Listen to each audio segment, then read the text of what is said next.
Welcome back. Well, this week we've seen a shooting hoax and a fake bomb threat at local schools, and this has put students and parents on edge. It certainly has, but when a school goes on lockdown, what exactly should students be doing with their cell phones? Fox 26's Tiffany Justice is exploring the policy at Katy ISD in tonight's edition of Fox in Focus, Protecting Our Children. Right, with more headlines of school shootings and hoax calls, conversation is growing around cell phone usage during an emergency. Questions like, what is the standard protocol and how are parents able to reach their children? We're going to hit 100,000 students. We closed our doors with 91,500 in May. Katy ISD is the third largest school district in the Houston area and the fifth in the state of Texas, and it continues to grow. For the first time, welcoming over 90,000 students back to school for the 2022-23 school year. We grew at almost 5%, which is huge. The year before that, with the pandemic, it was about 1%. We average about maybe 2 or 2.5% growth. But for parents sending their children back to school, they need to know their safety is being addressed. Conversations sparking over cell phone usage and what is the protocol during an emergency or active shooter.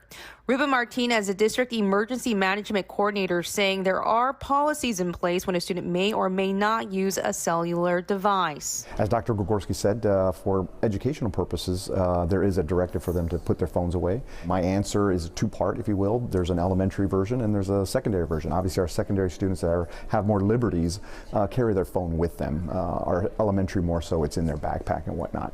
That's not going away. Katy ISD supports that connection that parents have with their students. We just ask that those phones get put away during curriculum. But if there's an actual active threat inside the campus and parents are asking would our students have access to their phone. The district emergency management coordinator says they follow protocol from the Alert Civilian Response to Active Shooter Events training. But during an emergency event, Katy ISD teaches staff, and it's passed on to students, that in an active threat environment, that phones are silenced and put away until they're exiting the building. And once they've exited the building, then they're able to use them. In training and protocol, students should remain quiet and give their attention to their educator.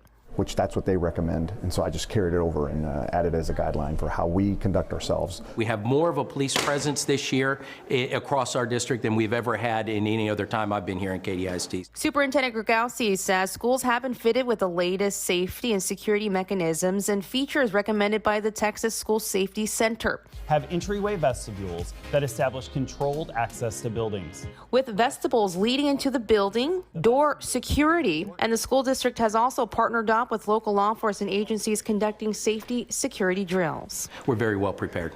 Many districts follow this guideline. In any active shooter situation, silencing your cell phone is advised, as well as turning it off if you're hiding in a dark room so that the light doesn't give away your hiding place. Reporting in studio, Tiffany Justice, Fox 26 News.